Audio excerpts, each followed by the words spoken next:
행복의 등대지기, 행복의 등대지기라는 제목으로 하나님의 말씀 증거하겠습니다. 사람들은 배를 타면서 이동하는 것을 가끔씩 해야 될 때가 있습니다. 비행기도 그렇고요, 차도 그렇고요. 우리가 어떤 이동을 할 때나 우리가 어떤 곳에 가기를 원한다면 우리가 그것을 여정이라고 해서 과정이 필요하다고 할 수 있죠. 그런데 그 길을 가기 위해서는 누군가 가르쳐 줘야 합니다. 여러분, 가르치는 거 너무 싫어하시는 분들이 있어요. 나는 배우는 거 싫어. 누가 나한테 자꾸 뭐라고 가르치면 난 싫어. 왜 우리나라에도 그런 이제 수고가 있습니다만, 나한테 설교하지 마. 설교하지 마, 이 말은 뭐 잔소리하지 마. 뭐 그런 뜻이잖아요. 예. 근데 여러분, 하나님께서 우리에게 말씀하신다, 이 말은요, 우리에게 길을 가르쳐 주시는 거예요. 배로 예를 든다면 우리가 배를 타고 가는데, 여러분, 그 배의 길을 우리가 모를 때가 있잖아요. 망망대해. 구름은 항상 왔다 갔다 하지요. 바람은 자꾸 우리를 흔들지요. 파도는 어디로 가는지 모르게 우리를 끌고 가지요. 우리 목적지 제대로 모르면 큰일 납니다. 게다가 빛이 없다고 합시다. 껌껌한 밤에 무슨 일이 일어날지 알겠습니까? 여러분들은 혹시 장난삼아라도 라이트를 끊고 밤에 운전해 보신 적 있습니까? 저는 한 3초 해본 적 있습니다. 하도 졸려가지고 한번 꺼봤습니다. 긴장이라도 할까봐. 큰일 날 뻔했습니다. 절대로 그 다음부터는 안 합니다. 아무것도 안 보이는 거예요. 시골길이었는데 정말 위험할 뻔했어요. 그런 장난 여러분 치지 마세요. 어린이 여러분 따라하지 마세요. 여러분, 위험한 길이 너무 많아요. 그럴 때 빛이 있어야 돼요. 그럴 때 빛을 우리는 등대라고 말합니다. 여러분, 등대지기는 빛을 지킵니다. 맞죠? 망망대해 떠 있는 모든 배를 다 지키는 것이 아닙니다. 등대지기는 빛만 지킵니다. 빛이 비춰줘야 할 때 제대로 비춰지도록 그 외로운 등대 안에서 빛을 지킵니다. 그런데 그 빛을 지켰더니 배들이 그 길을 찾습니다. 저는 그런 의미에서 우리는 등대지기라고 생각합니다. 등대지기의 역할을 해야 될 때가 있다는 것입니다. 그 빛을 우리가 잘 지키고 있으면 그 빛을 보고 따라오는 사람들, 그 빛을 보고 길을 찾는 사람들에게 큰 도움이 될 것입니다. 그런 의미에서 우리 자녀들도 여러분들의 빛을, 여러분들이 비추어주는 그 빛을 보고 따라간다는 사실을 여러분 꼭 기억하시기를 바랍니다. 성경의 이야기들은 다 상식적인 이야기만 있지는 않습니다. 기적적인 이야기도 있고요, 안타까운 이야기들도 있고요, 이해하기 어려운 이야기도 있어요.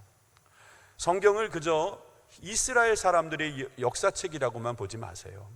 여러분, 이 성경은 이스라엘의 역사책일 수는 있으나 역사책만은 아닙니다. 히스토리라고 말하는 그 히스 할 때의 HISTORY, 여러분 소문자 H로만 보지 마시고 대문자 His Story라고 보시는 게 좋습니다. 성경이야말로 그분의 이야기거든요. 그래서 이스라엘 사람들의 역사책이 왜 나한테 필요하냐 이러지 마시고, 이스라엘의 역사이기도 하지만 그 안에 역사하신, 그 안에서 일하신 하나님의 이야기, 그래서 모든 인류들에게 하나님의 이야기를 들려주기 위해서 이 성경을 우리들에게 주신 줄 믿습니다. 성경에도 그렇게 나와 있고 그런 의미라고 나와 있기 때문에 오늘 우리가 이 말씀을 가지고 하나님의 음성을 듣는 것입니다. 그런데 이상한 이야기가 하나 있다고 그랬죠. 그 이야기는 사사기에 있어요. 사사기에 보면 이런 이야기가 있습니다. 미가라는 사람이 있는데 어느 날 어머니한테 왔어요. 그 이유가 뭐냐 하면 자기가 어머니 돈을 훔쳐간 거 그거 돌려드리기 위해서 왔다는 거예요. 아니, 그런 이야기가 성경에 어디 있어요? 사사기 17장 1절에서 2절 말씀을 함께 보시겠습니다. 에브라임 산지에 미가라 이름하는 사람이 있더니 그의 어머니에게 이르되 어머니께서 은 1,100을 잃어버리셨으므로 저주하시고 내 귀에도 말씀하셨더니 보소서 그 은이 내게 있나이다. 내가 그것을 가졌나이다 하니 그의 어머니가 이르되 내 아들이 여호와께 복받기를 원하노라 하니라. 자, 웃기지 않습니까? 어머니가 잃어버렸대요. 근데 은천백이 어느 정도 양이냐면 일용직 하시는 분이 100년을 일해야지 벌 수 있는 양이라죠. 그러니까 어마어마하게 부자인 어머니예요. 근데 잃어버렸대요. 잃어버렸다는 게 어찌 보면 그냥 자신의 실수라고 볼 수 있는데 그런 뜻은 아니에요. 이게 원어로 보게 되면 가져가다 뭐 이런 뜻이 들어있기 때문에 이것은 분명히 도난당한 겁니다. 그러고 나니까 화가 났겠죠. 그러니까 저주했겠죠. 그런데 그 저주 소리가 어디에 귀에까지 들어갔던가? 그 미가라는 아들의 귀에 들려갔고 그 아들이 겁이 나서 어머니께 갖고 온 거예요. 그랬더니 어머니가 얼굴을 싹 바꾸면서 언제까지 막 저주하다가 좀 전까지 저주하다가 우리 아들을 축복합니다 이렇게 바꾼 거예요. 그 저주가 아들에게 갈까 봐. 이 어머니의 그 마음 여러분이 이해하시겠습니까? 전 이해가 됩니다. 그리고 아들이 가져갔으니까 그래 가져가죠 이러고 싶은 마음도 몫이 있었을지. 그런데 사실 이걸 보면서 우리는 어떤 분들은 그게 아니지. 어머니 돈을 왜 훔쳐가? 그것도 작은 돈이 아닌데. 3절을 보면 더 어처구니가 없는 거 아세요? 3절을 보시겠습니다.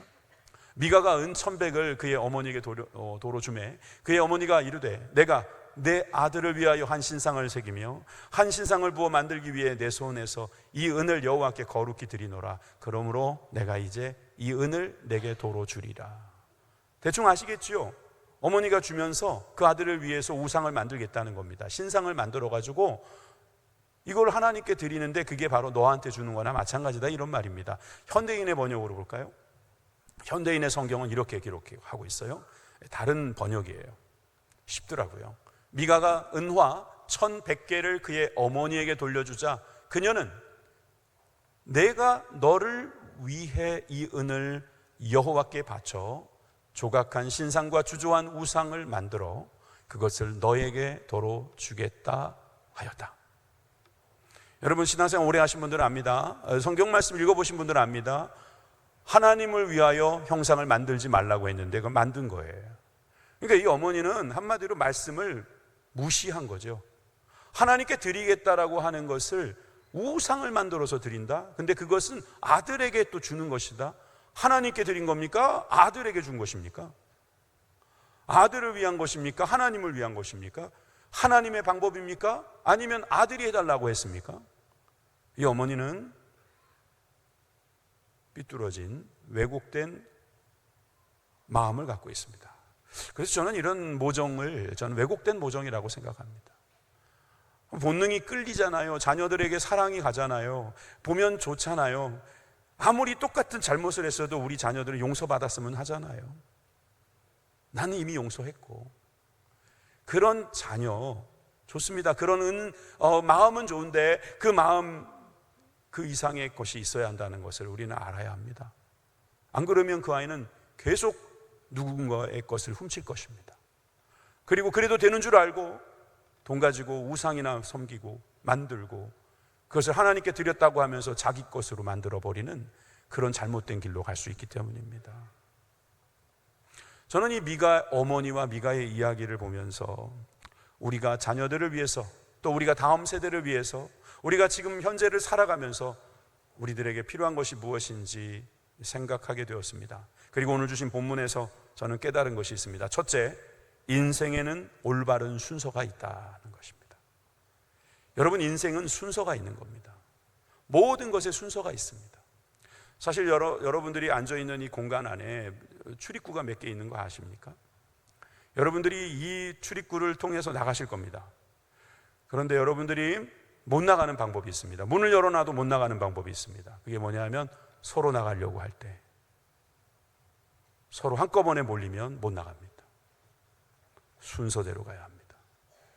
순서대로 가면 여기보다 몇 배 더 많은 인원도 순식간에 나갈 수 있습니다. 순서대로 안 하면 엉망진창이 됩니다. 저는 이 음악이 참 좋습니다. 음악은 순서대로 이루어져 있습니다. 그 순서가 뒤집어지면 음악이 아닙니다. 소음이 되는 겁니다. 우리 인생도 그렇습니다. 들어갈 때도 있고 나갈 때도 있고 여러분 배울 때가 있으면 또 쓸 때도 있는 겁니다. 순서가 바뀌면 안 됩니다. 배우지도 않았는데 쓰겠다고 하면 안 됩니다. 채우지도 않았는데 줄 수 없습니다. 여러분, 순서가 있는 인생이 되어야 됩니다. 여러분, 우리 자녀들이 이런 순서 있는 인생에서 날마다 복을 받기를 원합니다. 여러분들의 자녀가 올바른 인생의 순서를 깨닫게 되기를 바랍니다. 그 순서대로 살아가면 여러분, 우리는 다 하나님의 은혜 가운데 있게 될 것입니다. 여러분, 세상 말로 인생이 꼬였다라는 말이 있죠. 이 꼬였다는 말이 뭐예요? 순서가 뒤틀렸다는 말이에요. 여러분, 우리 자녀가 인생이 꼬이기를 원하십니까? 그런 사람 한 명도 없습니다. 여러분, 우리 인생이 순리대로, 순서대로 이루어지기를 우리는 간절히 바라는 것입니다. 여러분, 우리가 이렇게 올바른 순서를 알기 위해서 어떻게 살아야 할까? 우리도 다 죄를 짓잖아요. 우리도 문제가 많잖아요. 허물도 많고요. 한계도 많잖아요. 욕심도 좀 있고요. 여러분, 우리가 내 맘대로도 하고 싶잖아요. 그런 사람이 있었으니 그 사람이 다윗입니다. 다윗 들어보셨잖아요. 여러분, 이 다윗이란 사람 죄 많이 지었습니다. 여러분들은 얼마나 죄를 지었는지 모르지만 다윗보다 죄를 짓지는 않았을 겁니다. 이 사람은 살인도 했고요, 간음도 했고요. 여러분, 이 사람은 정말 천인공노할 일을 많이 했어요. 그런데 나중에는 왕도 됐고요, 나중에는 성전을 지을 수 있는 많은 물건들을 준비할 수 있는 특권도 얻었죠. 그런데 이 사람을 정말 누구도 손가락질하지 못하는 이유는 이것입니다. 하나님께서 내 마음에 합한 자라고 했거든요. 왜 그의 인생은 꼬이지 않았을까요? 왜 그 인생은 하나님께서 인정하는 인생이 되었을까요? 그가 지은 시 중에 시편 23편 1절 말씀을 여러분 한번 읽어보시겠습니까? 시작. 여호와는 나의 목자시니 내게 부족함이 없으리로다. 아멘. 좋지요? 이 시 참 좋아요. 근데 여러분, 이런 사람이 있어요. 내게 부족함이 없으니 여호와는 나의 목자시다.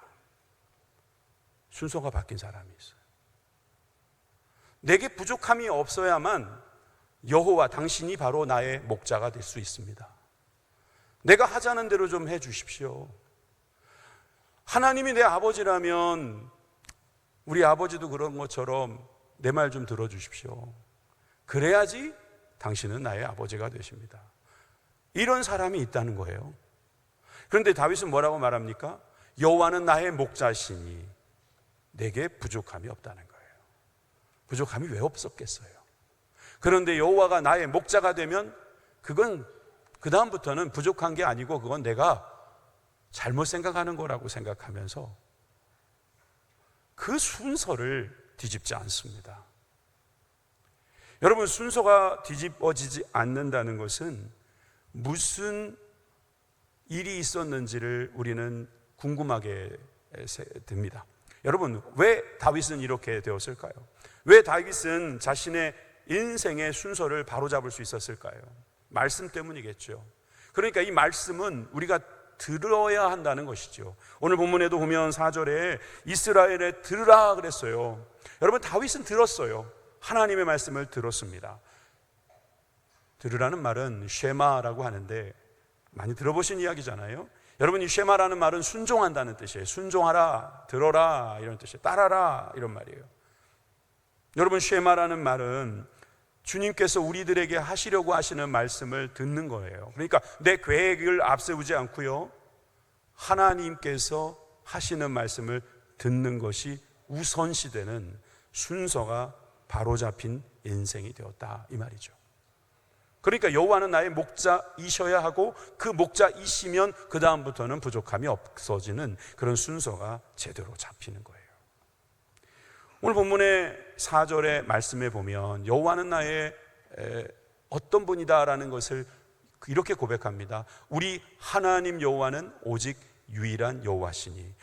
여러분, 이 말을 들으라는 겁니다. 지금 이 한 문장을 들으라는 거예요. 우리 하나님 여호와는 오직 유일한 여호와이시다라는 말을 들으라는 거죠. 이거 뭐 별거 아닌데요? 여호와가 한 분이라는 소리 아닙니까? 하나님, 하나라는 말 아닙니까? 이렇게 쉽게 잘 이해하시는 분들이 있어요. 자, 원어로 한번 보겠습니다. 히브리어로는 저렇게 씁니다. 다 같이 정신 바짝 차리고 읽겠습니다. 시작. 쉐마 이스라엘 야훼 엘로헤누 야훼 에하드. 어떻게 히브리어를 이렇게 잘 읽으세요? 와, 여러분 대단하신데요. 저기 보면 이 히브리어는 오른쪽에서 왼쪽으로 갑니다. 한국말은 왼쪽에서 오른쪽으로 가죠. 보면 야훼, 그러니까 쉐마 이스라엘, 우리나라는 순서가 바뀌었죠. 들으라 이스라엘, 야훼, 이게 여호와란 말이에요. 그 유대인들은 야훼라고 안 해요. 보통 아도나이라고 합니다. 주님은이라고 말하죠. 그래서 하나님의 이름 입에 부를 수 없다고 생각하기 때문에 그래요. 그렇지만 이제 우리는 하나님을 야훼라고 이름을 정확하게 부르려고 합니다. 근데 이 야훼 엘로헤누라는 말이 our God, 우리 하나님이란 말이에요. 야훼 에하드라는 말은 유일한이란 말이에요. 이 유일한 말은 원이란 뜻이 아니에요. alone, 홀로라는 뜻이에요. 오직 한 분만 여호와라는 거예요. 여러분, 이것이 바로 우리가 들어야 할 말씀입니다. 우리 자녀들이 들어야 할 말씀, 그것은 바로 하나님이 유일한 하나님이다 하는 거예요. 이 세상에 많은 하나님이 있습니다. 나를 도와주면 하나님입니다. 나를 이끌어주면 하나님입니다. 내가 배우고 싶으면 하나님입니다. 나보다 잘하면 하나님입니다. 무슨 느님이라고 많이 요즘에 부르죠. 무슨 갓땡땡이라고 하잖아요. 여러분, 사람들은 자기보다 나은 사람을 하나님이라고 섬길 수 있습니다. 만약에 여러분들의 자녀들이 여기저기 하나님을 두고 있다고 합시다. 여기에도 하나님이 있고 저기에도 하나님이 있고 저기에도 하나님이 있고 가끔 하늘 하나님도 인정한다고 합시다. 유일한 하나님이 아닌 것입니다. 이렇게 이야기하면 아주 어린이 주일에 딱 맞는 그냥 아주 쉬운 설교지만, 여러분, 우리가 하나님이 유일한 하나님이라고 인정하는 것은요, 우리의 우선순위 중에서 하나님이 첫 번째라는 뜻이 될 수도 있습니다. 다른 사람이 도와주는 거 인정하고 배움도 필요하고 그 사람들에게 존중하고 존경하고 바라보면서 우리가 배우는 거 중요하지만, 그분 위에 하나님이 계셔서 하나님은 오직 한 분 여호와 하나님밖에 없다고 고백하는 것, 이것을 들으라는 것입니다. 여러분, 이것은 아주 중요한 개념일 수도 있습니다. 자녀들이 가치관, 세계관이라는 것이 생기거든요. 예수님을 안 믿더라도 나름대로의 세계관이 생깁니다. 가치관이 생겨요. 그럴 때 그들의 가치관 안에 중심에 누가 있어야 합니까? 하나님이 있어야 된다는 거예요. 가장 높은 곳에 누가 있어야 됩니까? 하나님이 있어야 한다는 거예요. 절대적인 존재가 있어야 되는 거예요. 내가 그분 때문에 참을 줄도 알고, 내가 그분 때문에 손해볼 줄도 알고, 내가 그분 때문에 하고 싶지 않지만 할 수도 있는 사람, 그 사람이 바로 하나님을 유일하신 하나님으로 섬긴 사람인 줄 믿으시기 바랍니다. 여러분, 참으십시오. 하나님 때문에 참으시는 겁니다. 여러분, 누군가에게 막 뭐라고 말하고 싶어도 참으세요. 왜? 하나님은 다 아시니까. 유일하신 하나님은 나를 위해서 늘 알고 계시는 하나님, 여러분 믿으시기 바랍니다. 두 번째는 인생에 새로운 도전이 있다는 사실을 우리가 알아야겠습니다. 인생에 새로운 도전이 있다, 이 말은 여러분 우리가 항해를 해보면 금방 알아요. 바람이 불 때가 있어요. 그래서 배가 움직입니다. 갑자기 안개가 낍니다. 하나도 보이지 않습니다. 밖에만 문제가 있는 게 아니에요. 배 안에도 문제가 있을 수 있어요. 갑자기 옆에서 막 수근수근 하고요. 갑자기 옆에서 막 싸우자고 그러고요. 갑자기 옆에서 막 분리가 되고 막 서로 배 안에서도 싸울 수가 있는 거예요. 밖에도 지금 힘든데 안에 문제까지 있으면 어떻게 갑니까?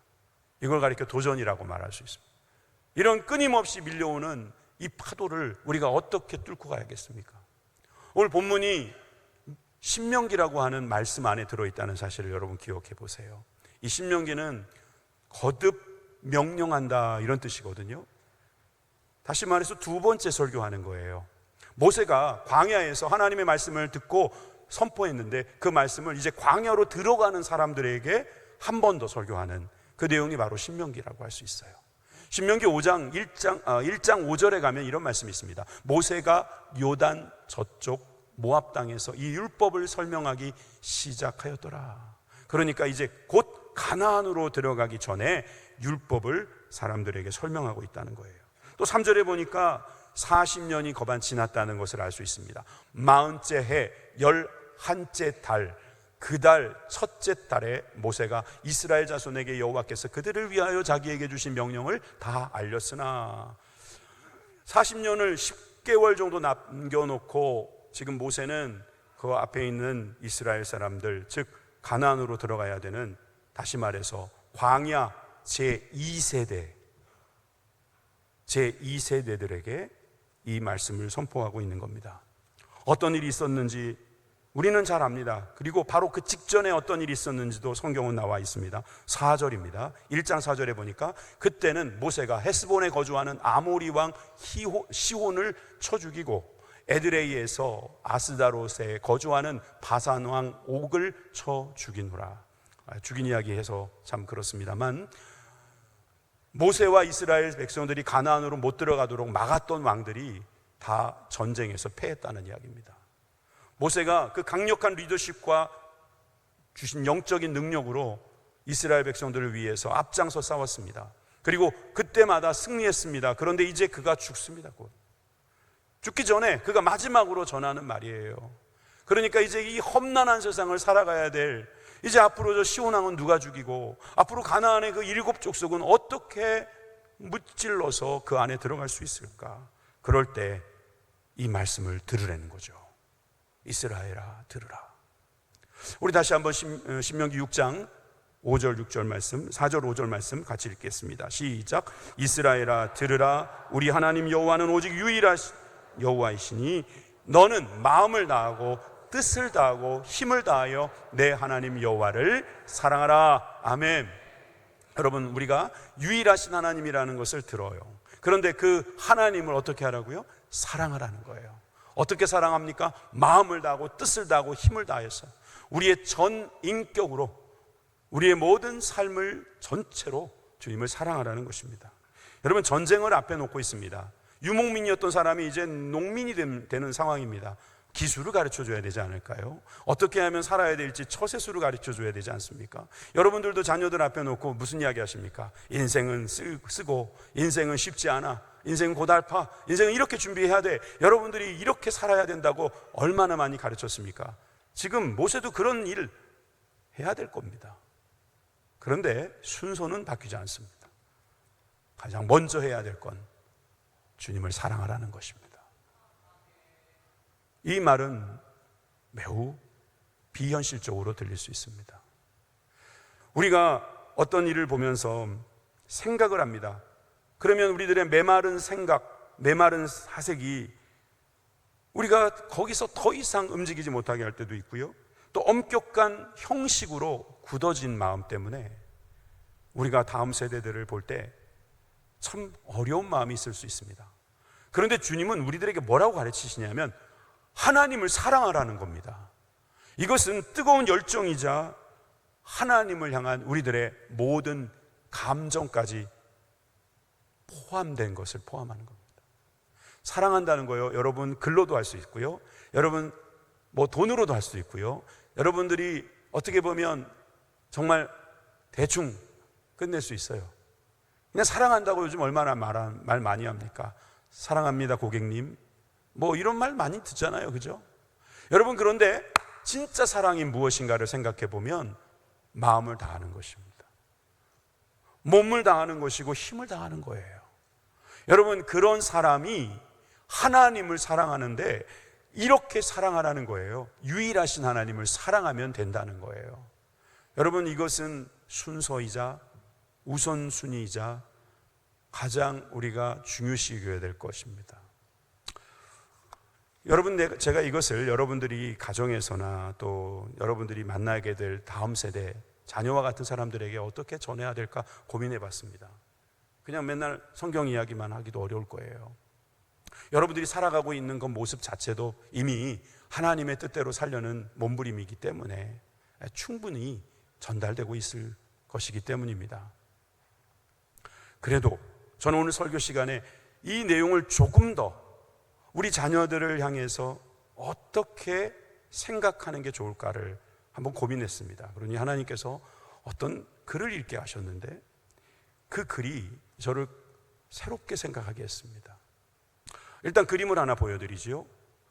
레오나르도 다빈치의 1490년의 작품인가요? 최후의 만찬. 예수님께서 제자들을 앉혀놓으시고 떡과 포도주를 나누는 그런 모습이죠.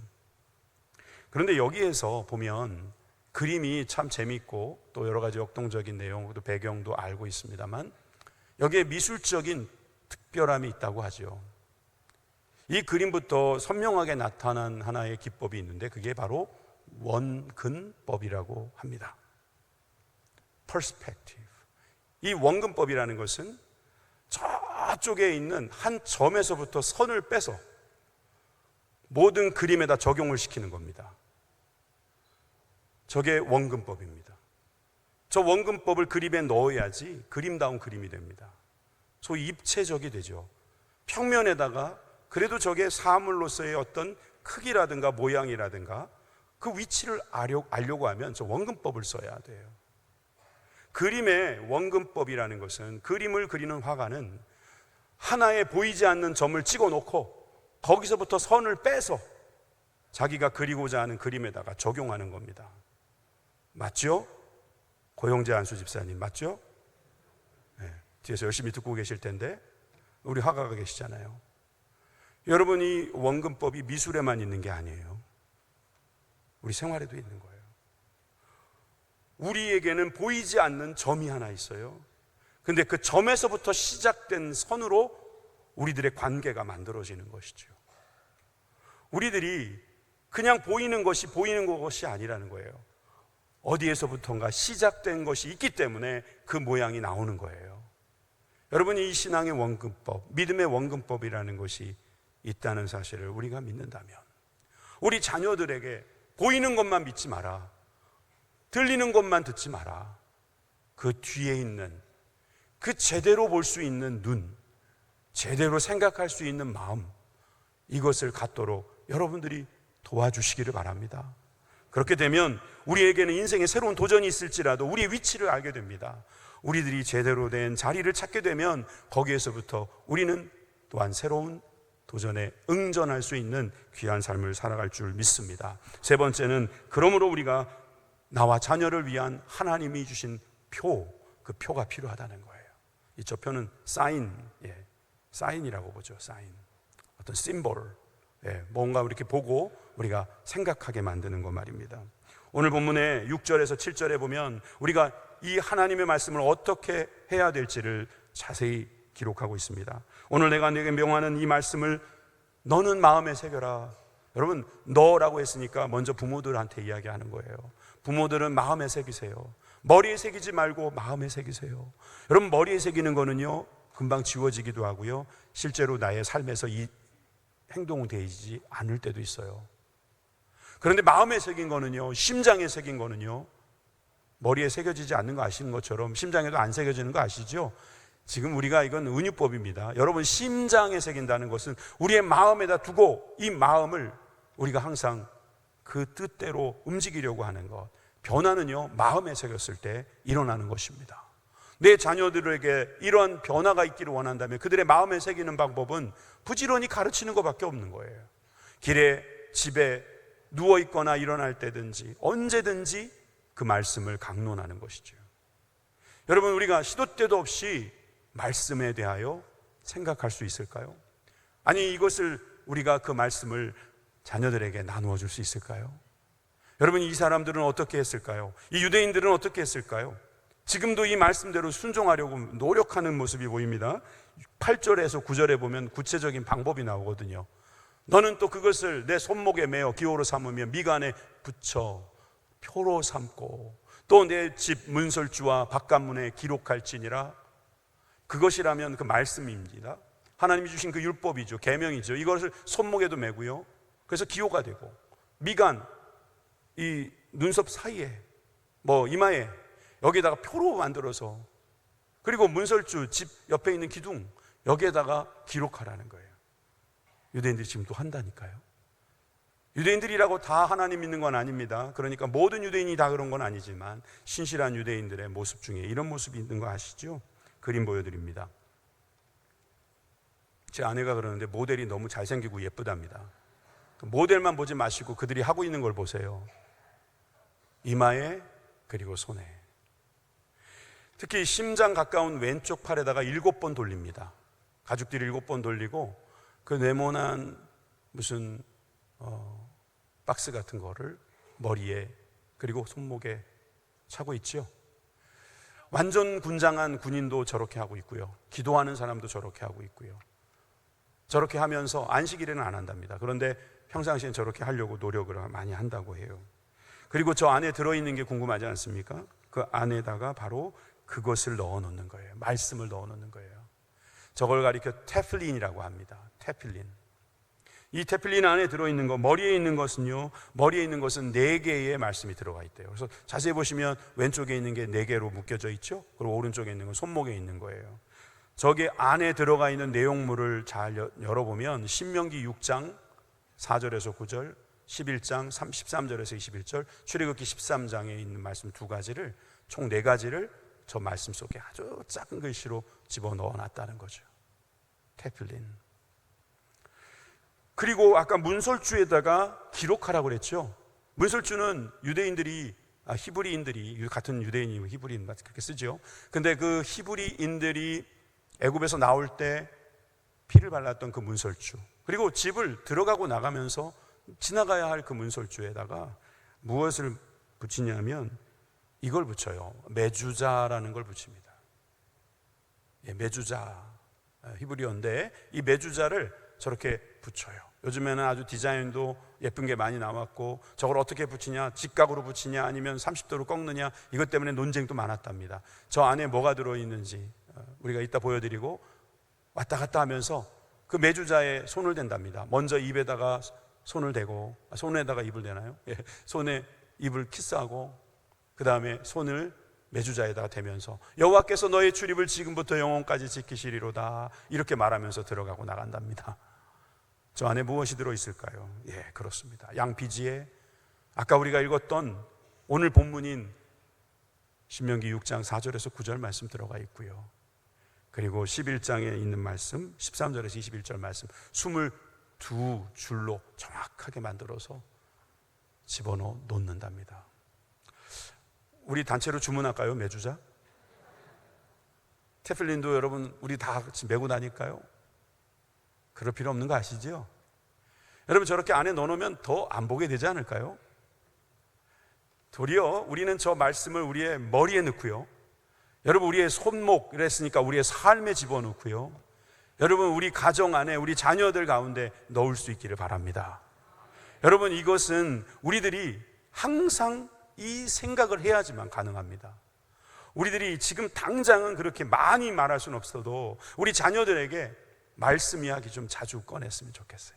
내가 요즘에 무슨 말씀을 읽고 있는데 참 은혜가 되더라. 그 말씀이 마음에 막 들어와요. 내가 오늘 목사님 말씀에 이게 은혜 되더라. 너도 그렇게 살았으면 좋겠다. 너도 그런 힘든 일이 있을 때 나처럼 이렇게 극복했으면 좋겠다 하면서 하나님의 말씀을 전달하십시오. 그것이 여러분들이 주는 표. 여러분 좀 티 좀 내십시오. 여러분 기호를 만드십시오. 그것이 여러분들에게 귀한 길을 열어주실 줄 믿습니다. 여러분 이렇게만 하면 하나님께서 어떻게 해주시는지 그거 이야기하고 오늘 마칩니다. 자, 신명기 6장 1절에서 2절 말씀을 읽어보시면 이렇게 되어 있습니다.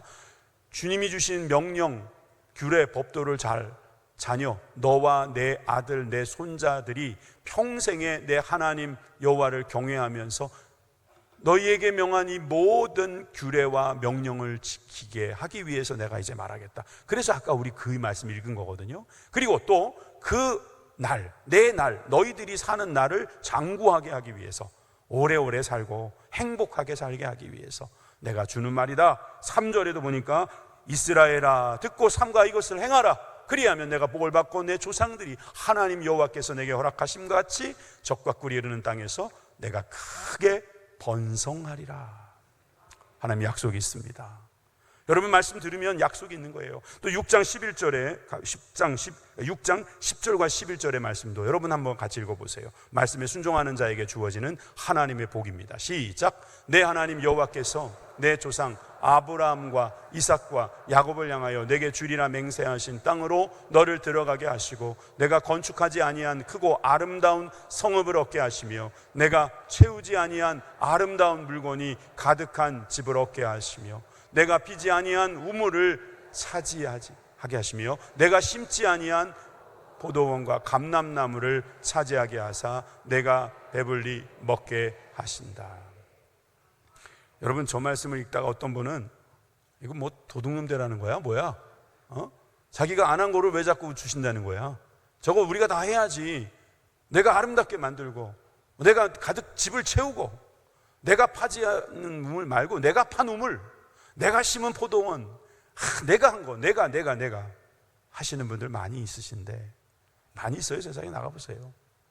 그게 도리어 정직한 거고 그게 더 센 강한 모습이라고 말할지 모릅니다. 그런데 있잖아요, 여러분들은 여러분들 자녀들이 잘 되기를 원하지 않으세요? 여러분들이 해놓은 거 받았으면 좋지 않아요? 그거는 어찌 보면 그들이 다 한 거 아니네요. 그렇게 열심히 벌어가지고 유산 남겨주려고 애쓰는 그런 민족에 우리나라가 포함되어 있지 않습니까? 그래서요, 여러분 배를 타고 갈 때 앞에 있는 배를 보고 따라가는 건 당연한 것입니다. 항해를 하는데 앞에 배가 안전한 길로 가겠죠. 그러니까 앞에 보고 가는 건 맞아요. 그런데 앞에 있는 배가 어느 날 사라졌어요. 그러면 더 이상 쫓아갈 데가 없는 거예요. 여러분들이 갑자기 어느 날 이 땅에 존재하지 않는다면 우리 자녀들은 어디로 가야 할까요? 그때를 위해서 여러분 말씀해 놓으세요. 걱정하지 마. 나도 한 곳을 보고 가는 데가 있어.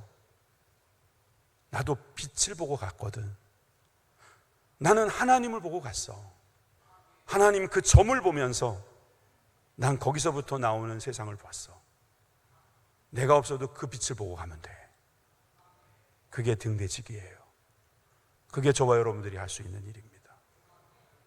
여러분, 이 우선순위가 있는, 그리고 삶의 도전마다 하나님의 도우심과 역사가 있는 복된 삶이 되시길 주님의 이름으로 축복합니다. 기도하겠습니다.